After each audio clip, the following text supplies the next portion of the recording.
জনৈক ব্যক্তি তার স্ত্রীকে তালাক দেওয়ার 40 দিন পর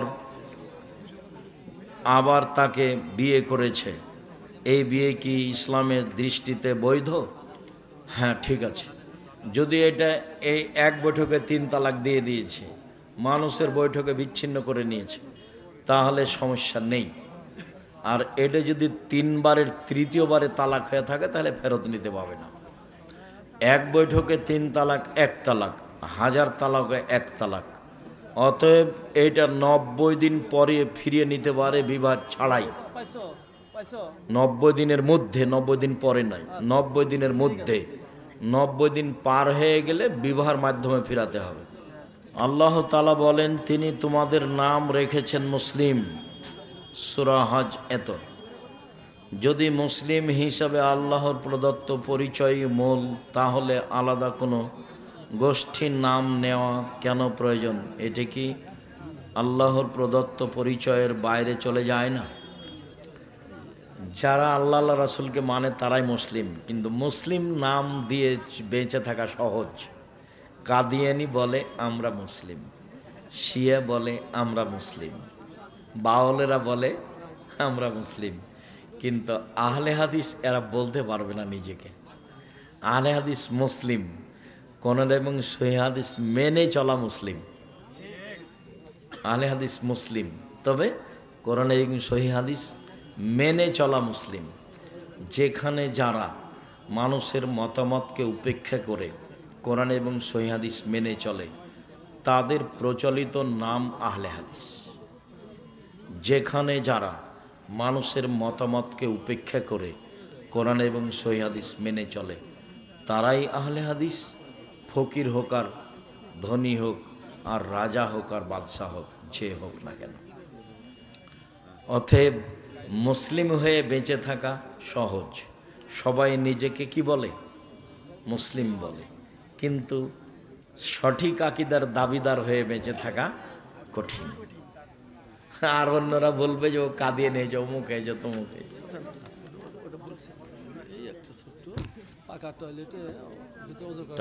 পাকা টয়লেটের ভিতরে ওযু করা যাবে? জি, যাবে। যখন আল্লাহ বিসমিল্লাহ আল্লাহুম্মা ইন্নী আউযু বিকা মিনাল খুবুসি ওয়াল খাবায়েস বলে বসলো, তখন থেকে জিকির আজকার বন্ধ। পানি খরচ করে যখন গোফরানাকা বলে উঠলো, তখন জিকির আজকার চালু। যখন বিসমিল্লাহ আল্লাহুম্মা ইন্নী আউযু বিকা মিনাল খুবুসি ওয়াল খাবায়েস বলে বসলো, তখন বন্ধ। আর যখন গোফরানাকা বলে উঠলো, তখন চালু। অতএব টয়লেটের ভিতরে, পাকা টয়লেটের ভিতরে বিসমিল্লাহ বলে ওযু করাতে কোনো সমস্যা নেই। আবার ওযু শেষ হলে দোয়া পড়বে, আশহাদু আল্লা ইলাহা ইল্লাল্লাহু ওয়াহদাহু লা শারীকা লাহু ওয়া আশহাদু আন্না মুহাম্মাদান আবদুহু ওয়া রাসূলুহু, তো কোনো সমস্যা নেই। আর এই দোয়া পড়লে জান্নাতের সব দরজা খুলে দেওয়া হবে। তাহলে পেশাব পায়খানা চলাকালীন জিকির আজকার নিষেধ। পেশাব পায়খানা চলাকালীন জিকির আজকার নিষেধ, আগে পরে কোনো সমস্যা নেই। শায়েখ আমাদের এই কি ক্যাডেট আস-সালাফিয়া হাফেজিয়া মাদ্রাসা মহিলা ক্যাম্পাসের জন্য জমি প্রয়োজন। ভালো কথা, আলহামদুলিল্লাহ, জাযাকুমুল্লাহ খায়ের। এখানে তো তালুকদার ভাইরা আছেন, কেউ জামিয়া সালাফের শাখা হিসাবে একটা বড় জায়গা দিয়ে দেন। 50-60 বিঘা জমি দিয়েছে একজন তানোরে রাজশাহীতে মহিলা শাখার জন্য। 60 বিঘা, সেটা হলো মহিলা শাখা। আপনি 5-10 বিঘা দিয়ে দেন এইসব পল্লী অঞ্চলের জামিয়া সালাফের মহিলা শাখা। জি, আমরা খুশি হব, আন্তরিকভাবে দোয়া করব। আপনারা এখানে জমি জায়গা বেশি করে জায়গাটা বড় করেন। সিরাজগঞ্জ জেলায় কোনো ভালো প্রতিষ্ঠান আমার জানা নেই। পাবনাতে আছে কওমি মাদ্রাসা, যেটাই হোক, অনেক দিন থেকে আছে পাবনা শহরে। সেই অনুপাতে সিরাজগঞ্জ সৈন্যের খাতায় আছে। এমনি টাকা ইনকাম করলে হবে? শহরের পাশে বাড়ি, পুরো উত্তরবঙ্গরা সবাই সিরাজগঞ্জের উপর দিয়ে যাতায়াত করে। সবাইকে বাড়ির উপর দিয়ে পার হতে দিলেন, কিন্তু কিছু করতে পারলেন না, তাহলে হলো? টাকা ইনকাম করলেন, ঢাকায় থাকলেন, কি হবে এ দিয়ে? আমাদের শিক্ষক বাউল সম্প্রদায় বিশ্বাস করে। ছি ছি ছি ছি, তোমাদের শিক্ষক বাউল সম্প্রদায় থেকে। বাউল তো মোরতাদ, ওরা তো হত্যার যোগ্য, ওর ফাঁসি চাইতে হবে। ও মোরতাদ, ও মুসলিম মুসলমান নয়। তো তোমার শিক্ষক তাকে মানে কি করে? বাউল তো মুসলমান নয়, মোরতাদ। এটা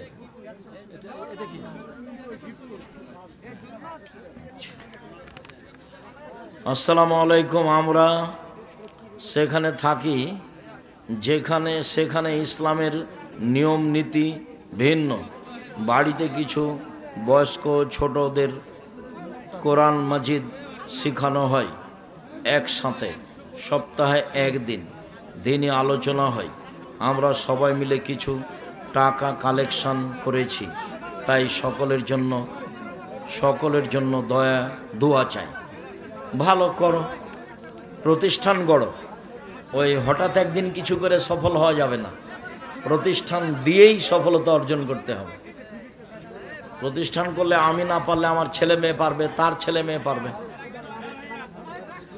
যে স্বামীরা দান বা মেহমানের আপ্যায়ন পছন্দ করে না, তার স্ত্রীদের করণীয় কি? ওই স্বামী ত্যাগ করতে হবে, ভালো মানুষ নয়।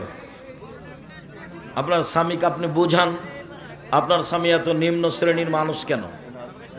আপনার স্বামীকে মেহমানকে আপ্যায়ন করতে হবে। আপনার স্বামীর উচিত কালকে তার বাপ মাকে বলে দাও, আম্মা ভাগনা আমার বাড়িতে খাবে, ভাগ্নি আমার বাড়িতে খাবে, বোনেরা আমার বাড়িতে খাবে, আমার আব্বার যত আত্মীয় স্বজন আছে সব আমার বাড়িতে খাবে, আমার শ্বশুর শাশুড়ির যত আত্মীয় স্বজন আছে আমার বাড়িতে খাবে। তুমি এই কথা বলো, তোমার বাড়িতে আল্লাহ বরকত দেবে। সংকীর্ণ মন কেন? মেহমান দেখলে মন খারাপ হয় কেন?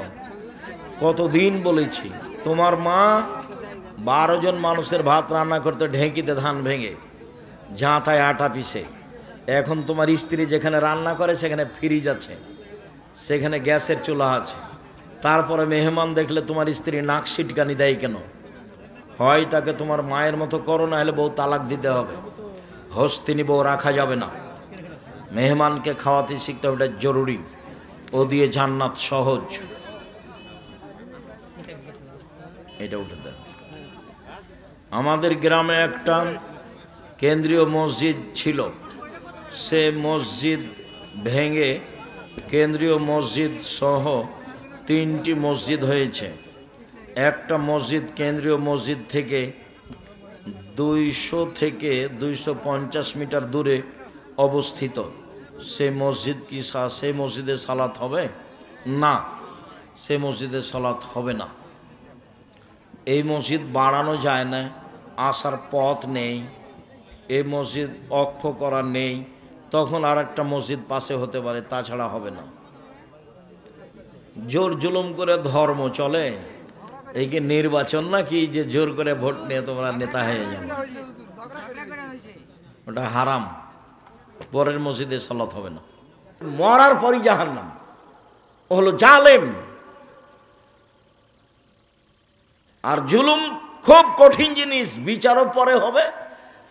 যারা জাকাত দেয় না তাদের বিচার পরে হবে কেন? ওরাও জালেম। কিভাবে জালেম হলো? ওরা ফকির মিসকিনের প্রতি জুলুম করেছে, ফকির মিসকিনের হক দেয়নি। ধনী মানুষ কার টাকা মেরে খেয়েছে? ফকির মিসকিনের। যেহেতু ধনী মানুষ ফকির মিসকিনের টাকা মেরে খেয়েছে, কাজে ও জালেম। এখন আর বিচার পরে হবে। আল্লাহ রসুল বলছেন তার বিচার পরে হবে। হাত্তা ইউকযাবা নাস, সব মানুষের যখন বিচার হয়ে যাবে তখন ধনী মানুষের বিচার হবে। কিভাবে যে হবে আল্লাহই ভালো জানে। তো বুঝাতে হবে, কঠিন। সব টাকা বুঝাতে হবে কিভাবে আয় হয়েছে, সবটাই বুঝাতে হবে কিভাবে ব্যয় হয়েছে। এই ছেলে শোনো, টাকা ইনকাম করবা ব্যবসা করে। উপার্জনের 4টা পথ। একটা দিন মজুরি, সন্ধ্যায় টাকা শেষ। একটা চাকরি, 25 দিনে টাকা শেষ প্রায়।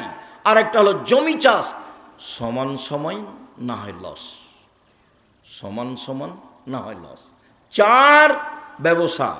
রাসূল সাল্লাল্লাহু আলাইহি ওয়াসাল্লাম বলছেন সত্যবাদী বিশ্বস্ত ব্যবসায়ীরা নবীগণের সাথে জান্নাতে থাকবেন। আবার অবাক কথা। আল্লাহ রসুল বলেছেন 2টা মেয়ে লালন পালন করে নবীর সাথে থাকা যায় এভাবে। তখন বাপ মনে করেছে যে আমার তো 2টা মেয়ে, তো আমি বিবাহ শাদী দিয়ে দিয়েছি, 2টা কেন, আমার 5টা মেয়ে। বাপও খুব খুশি। কিন্তু আল্লাহ রসুল যে এইভাবে বলেননি। আল্লাহ রসুল বলেছেন ফাআল্লামাহুন্না, মেয়েকে বিদ্যা শিখিয়ে দিল।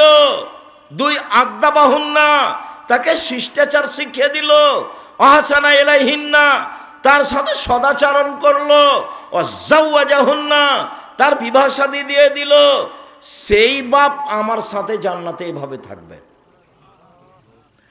তো আপনার মেয়েকে শিক্ষা দিয়েছেন কি যে শিক্ষা দিয়েছেন, তার নখটা বড় আছে, বলেন তো এটা কোন শিষ্টাচার? তার নখে নেইল পালিশ আছে, বলেন তো এটা কোন শিষ্টাচার? নেইল পালিশ তো ইহুদি খ্রিস্টানদের পতিতালয়ের মেয়েদের বৈশিষ্ট্য। ইহুদি খ্রিস্টানদের পতিতালয়ের মেয়েরা নখে নেইল পালিশ দেয়। আপনার মেয়ের কপালে টিপ আছে। হিন্দু মেয়েদের বিবাহ করার 10টি পদ্ধতি আছে, তার একটি পদ্ধতির নাম রাক্ষসী বিবাহ। মেয়ের পিতা বিবাহ দিবে না, আপনি জোর করে বিবাহ করবেন তো কপালে টিপ দিতে হবে, তাহলে বিবাহ হয়ে গেছে। সেই টিপ এসেছে হিন্দুদের পক্ষ থেকে। বলেন আপনি মেয়েকে কি শিষ্টাচার শিখালেন? আপনার মেয়ে পরচুলা ব্যবহার করে বড় খোপা দেখাই, বলেন কি শিষ্টাচার শিখালেন?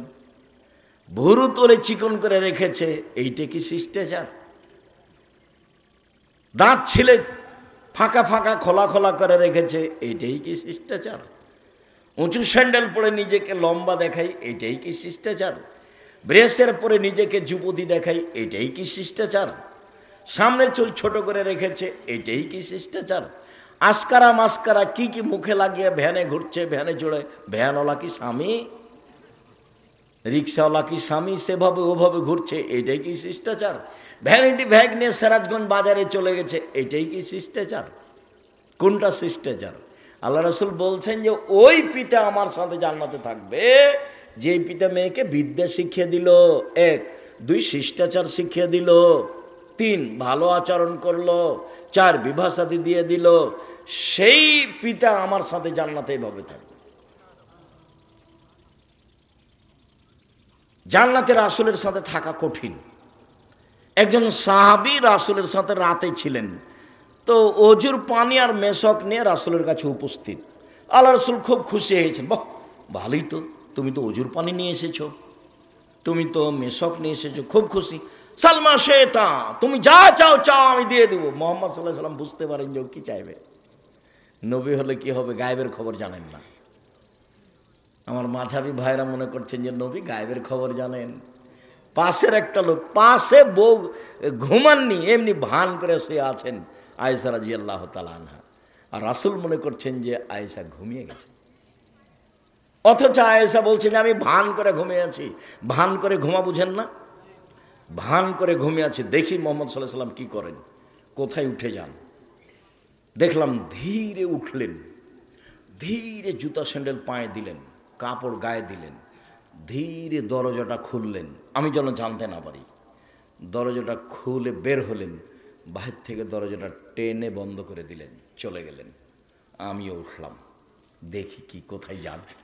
আসলে আল্লাহ রসুল কোথায় যাচ্ছেন এটা আয়েশার মৌলিক খেয়াল হলো, আমাকে বাদ দিয়ে এ রাতে আবার কোনো স্ত্রীর কাছে যান নাকি, এটা হলো আয়েশার খেয়াল। আর আল্লাহ রসুল যাচ্ছেন মরা মানুষের জন্য ক্ষমা চাইতে, কবরস্থানে বাকিউল গারকাদে যাবেন। জান্নাতুল বাকি তার নাম নয়, তার নাম হচ্ছে বাকিউল গারকাদ। ভারত বাংলাদেশ পাকিস্তানের নাম দিয়েছে জিন পাহাড়, আর জান্নাতুল বাকি কবরস্থানের নাম দিয়েছে জান্নাতুল বাকি, নাম বাকিউল গারকাদ।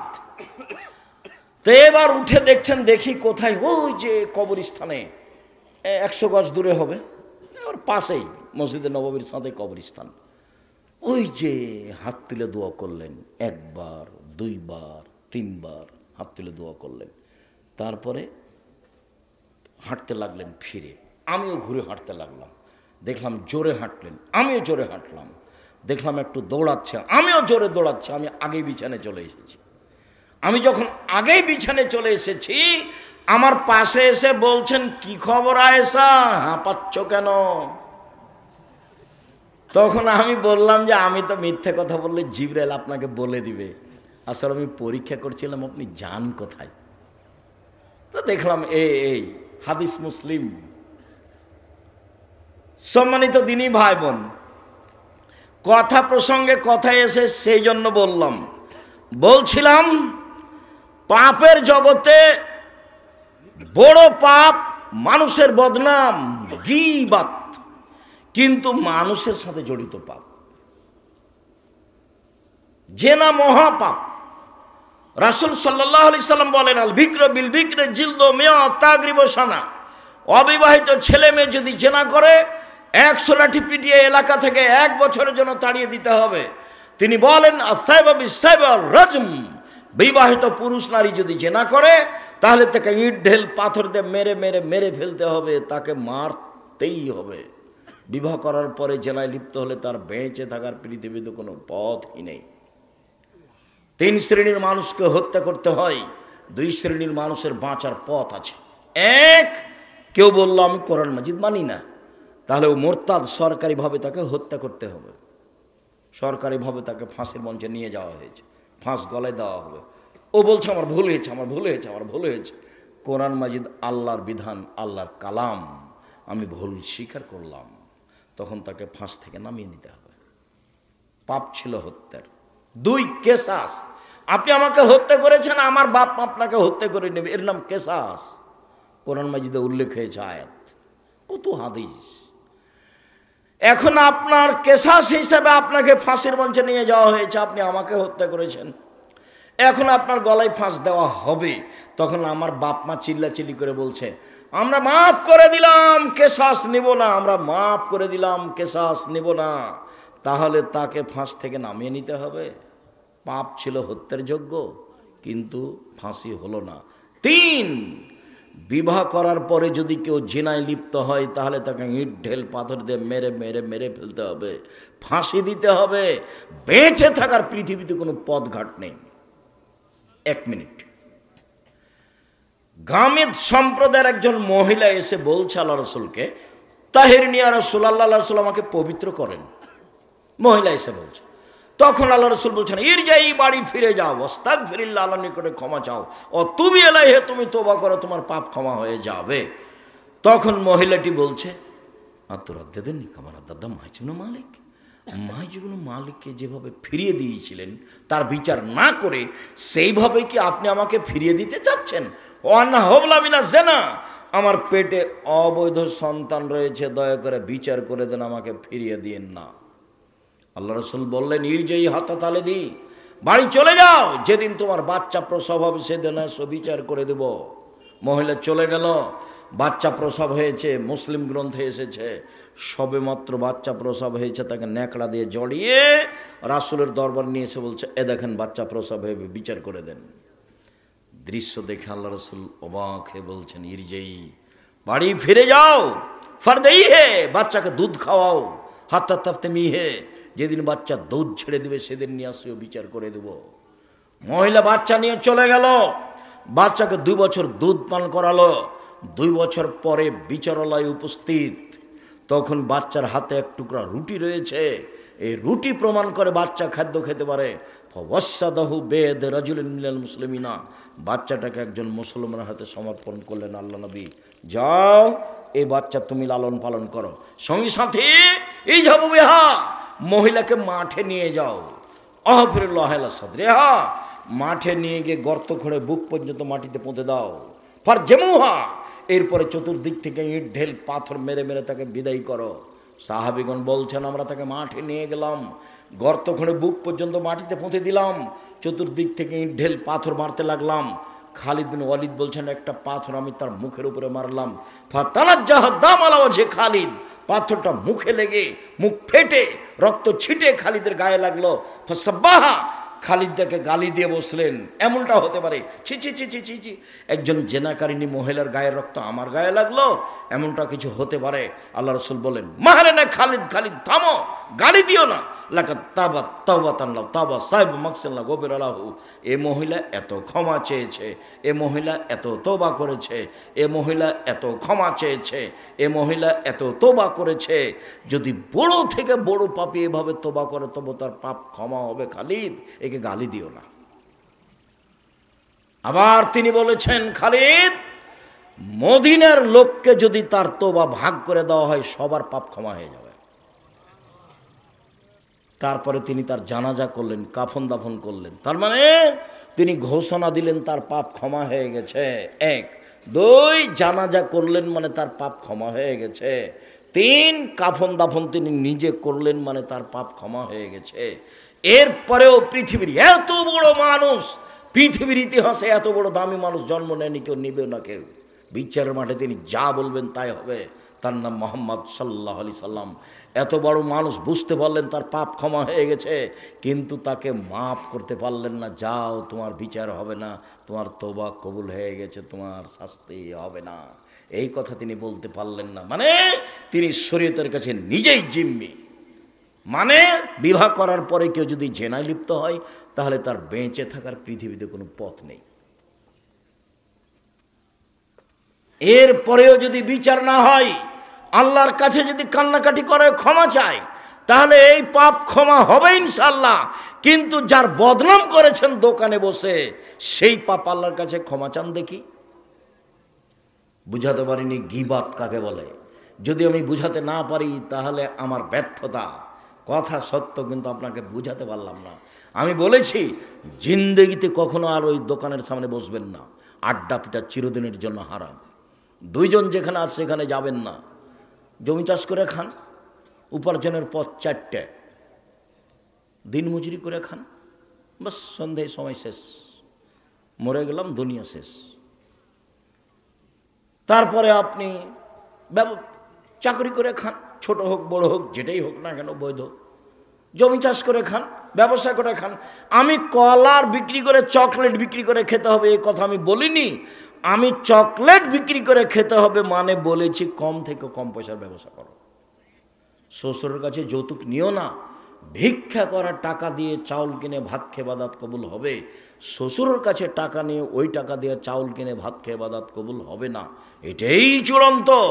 তখন আমি বলেছি ভিক্ষা করে খাও। শ্বশুরের কাছে টাকা নিলে কেন? আরে ভিক্ষা করে খাবো কেন? মানুষের বাড়িতে কাজ করে খাবো। আব্দুর রাজ্জাক সাহেব, ভিক্ষা করার কথা বলেন কেন? আমি তোমাকে ভিক্ষা করার কথা বলিনি।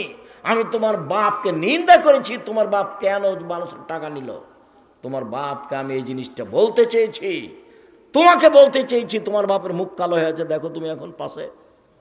তুমি টাকা নিয়েছো, তোমার বাপ তো জানে, তোমার মা তো জানে। শ্বশুরের কাছে টাকা নিলে কেন? বছর শেষে একটা লুঙ্গি কিনে দিতে বলেছি শ্বশুরকে। আব্বা, আমি গরিব মানুষ, দিনমজুরি করে খাই, দেন একটা লুঙ্গি নেন, আমি আপনার জন্য উপহার কিনেছি। 15-20 বছর যাবৎ মানুষ করে মেয়েটা তোমার হাতে দিয়েছে, তুমি শুকরিয়া আদায় করো না কেন? তুমি তাকে গালি দাও কেন? তুমি তার নিন্দা করো কেন? তুমি শ্বশুর বাড়িতে যাবো না বলে রাগ করো কেন? একটু বিভাষাতে লাগলে তুমি বাঁকা হয়ে বসে থাকো, আমি যাব না, আমি যাব না। তখন তোমার শ্বশুর পা ধরে, তোমার শাশুড়ি পা ধরে, তোমার শ্যালকেরা পা ধরে। তুমি কি পেয়েছো? কি হয়েছো তুমি এমন? শ্বশুরের সাথে কথা বলো না, রাগ করে থাকো। কেন থাকবা? ভদ্র হতে শিখো, কাজ করে খেতে শিখো। ভদ্র হতে শিখো, কাজ করে খেতে শিখো। মানুষের বাড়িতে কাজ করে খালো, নিজের একটা গর্ব বহাল থাকবে। সম্মানিত দিনী ভাই বোন, বলছিলাম জেনা মহাপাপ। এরপরে যদি আল্লাহর দরবারে ক্ষমা চাই, ক্ষমা হয়ে যাবে ইনশাআল্লাহ। মানুষের বদনাম করে আল্লাহর দরবারে ক্ষমা চাইলে ক্ষমা হবে না। জুবাইর ইবনে মুতাইম রাদিয়াল্লাহু তাআলা আনহু বলেন, রাসূল সাল্লাল্লাহু আলাইহি ওয়াসাল্লাম বলেছেন, লা ইয়াদখুলুল জান্নাতা কাত্তাবুর লাউমাম। যারা চুগলখড়ি করে, যারা বদনাম করে, যারা গীবাত করে, তারা জান্নাতে যাবে না, তারা জান্নাতে প্রবেশ করবে না। যেসব পাপের কারণে সরাসরি জাহান্নাম ঘোষণা হয়েছে, তার একটি বড় পাপ হলো গীবাত। এই ছেলে, বসো, পরিবেশ নষ্ট করে না যেন কেউ। একটু ধৈর্যের পরিচয় দেন। আপনার বিরক্তির আগে আমরা কথা শেষ করব ইনশাল্লাহ। আপনি দয়া করে কোনো কাজ দেখাবেন না। দোকানপাটে বসে আছেন কেন? আজকেই বাজার করতে হবে? এটা তো হলো নিম্ন শ্রেণীর মানুষের কাজ, এটা হলো ইতর শ্রেণীর মানুষের কাজ। আপনিও বলবেন, আব্দুর রাজ্জাক সাহেব আমাদেরকে নিম্ন শ্রেণীর, ইতর শ্রেণীর বললেন। আরে আমি তো এই ভাষা বললাম, আল্লাহ এর চেয়ে বেশি করে বলেছে। আল্লাহ বলছেন, বুঝেও বুঝে না ওরা অন্তর আছে, বুঝে না। দেখেও দেখে না ওরা চক্ষু আছে, দেখে না। শোনেও শোনে না ওরা কান আছে, শোনে না। উলায়েকা কালানাম, তারা পশু প্রাণীর মতো, তারা গরু ছাগলের মতো, তারা কুকুর শৃঙ্গের মতো, বালুমাজাল বরং তার চেয়ে খারাপ। আমি এখানে কোরআন হাদিসের কথা বলছি, আপনি দোকানে বসে আড্ডা পিটেন, মানে কি বুঝাতে চান আপনি আমাকে? আজকে জিলাপি কিনতে হবে, আজকে মিষ্টি কিনতে হবে, আজকে ওখানে চা খেতে হবে, এই কোন হিসাব? এটাই মানবতা? একই ভালো বলা হয়? রাসূল সাল্লাল্লাহু আলাইহি ওয়াসাল্লাম বলছেন সমাজের দায়িত্ব পালন করবে অধমের সন্তান অধম, লোকা ইবনে লোকা, অধমের সন্তান অধম। এটা হলো বাংলা ভাষা। আর এটা এলাকা হিসেবে ভাষা নিতে পারেন। তখন আমি বলেছি রংপুর, দিনাজপুর, লালমনিরহাট, নীলফামারী, কুড়িগ্রাম, পঞ্চগড়, ঠাকুরগাঁও, গাইবান্ধা, বগুড়া, জয়পুরহাট, এসব এলাকার ভাষায় সমাজের যেদিন লোক দায়িত্ব পালন করবে, বেন্যার বাচ্চা বেন্যা। আর চাঁপাইনবাবগঞ্জ, রাজশাহীর ভাষায় ছোট লোকের বাচ্চা ছোট লোক। আমি এই কথা বলিনি, ভাষাটা আল্লাহ রসুল বলেছেন, লোকা ইবনে লোকা, অধমের সন্তান অধম, নিম্ন শ্রেণীর সন্তান নিম্ন শ্রেণীর লোক।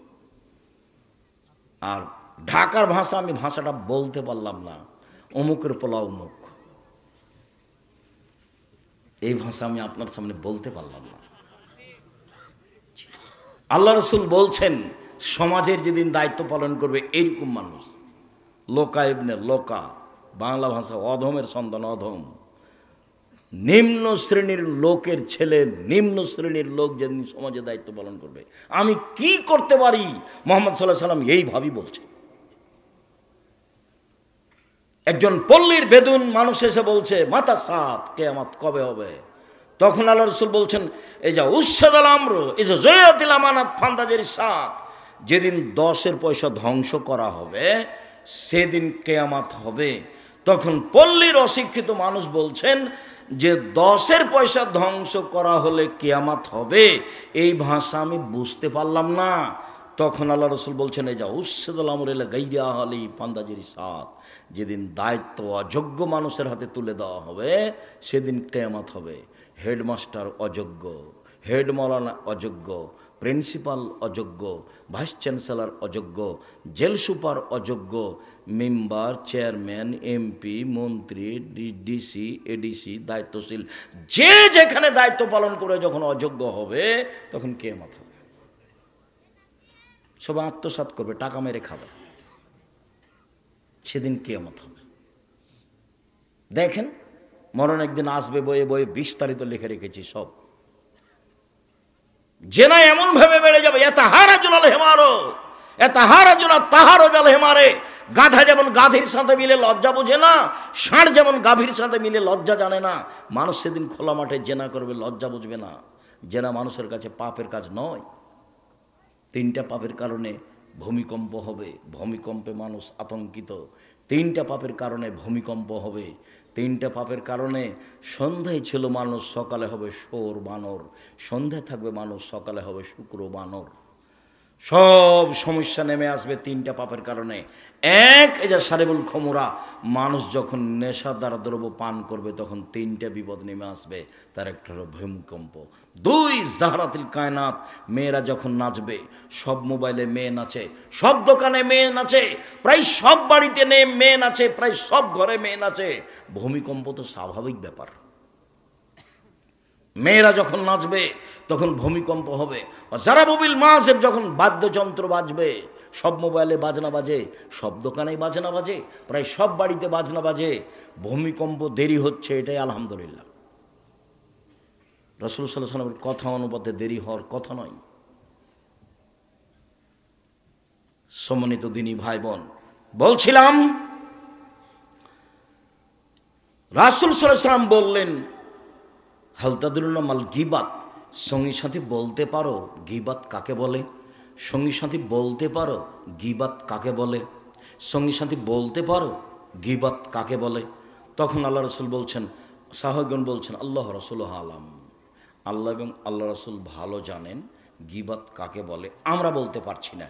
তখন আল্লাহ রসুল বলছেন জিক্রুকা আখাকা বামিয়াকরাহ, তুমি তোমার ভাইয়ের কথা বলছো, ও যদি শুনতে পাই, তাকে যদি খারাপ লাগে, এটাই হলো গিবাত। শোনো, তুমি কারো কথা বলছো, ও যদি শুনতে পাই, তাকে যদি খারাপ লাগে, এটাই হলো গীবত। আল্লাহ রসুলের মুখের ভাষা।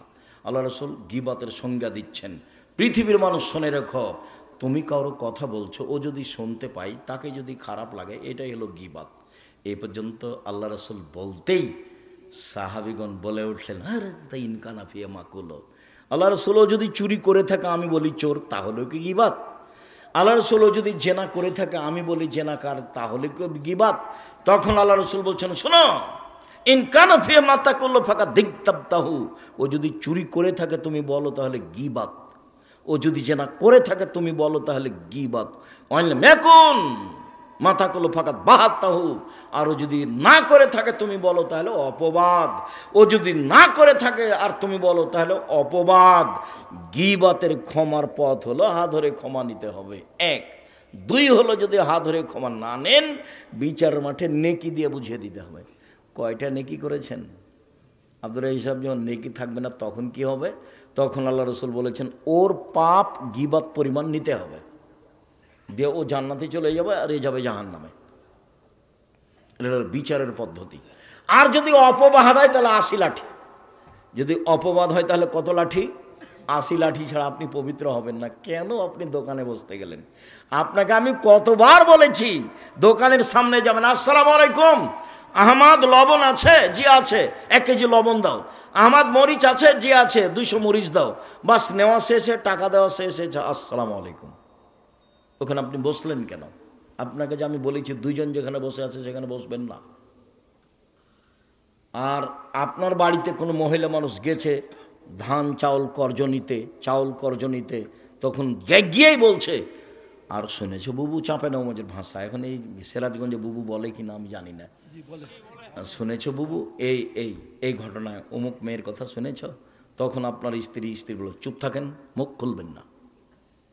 মানুষের বদনাম করেন কেন? আর একবার মুখ খুললে আপনাকে আমি চাউল কর্জ দেব না, জান। আর আপনার ওই স্ত্রীর যদি স্বভাব হয়, কি বলো তো, একটু বসেলে, আরে বসো, পরে আগে বলো না, তাহলে কি হবে? গীবত আবার শুনতে ভালো লাগে। আর যে শত্রু পক্ষ, ওর যদি গীবত হয়, আরো ভালো লাগে। আর এমন শান্তি পায়, ও যদি বিপদে পড়ে, তাহলে বলে ঠিক হয়েছে। বিপদগ্রস্ত ব্যক্তি যদি শত্রু হয়, তাহলে খুব খুশি। আমি নিজে চোখে গরু জব করতে দেখেছি, যে খুশি হয়েছে তা কি জব করতে দেখেছি? গরু জব করতে দেখেছি। কেন? ও বিপদে পড়েছে সেই জন্য। আর 2 ভাই গন্ডগোল করে ঢেঁকি কেটে ভাগ করে নিচ্ছে, এটা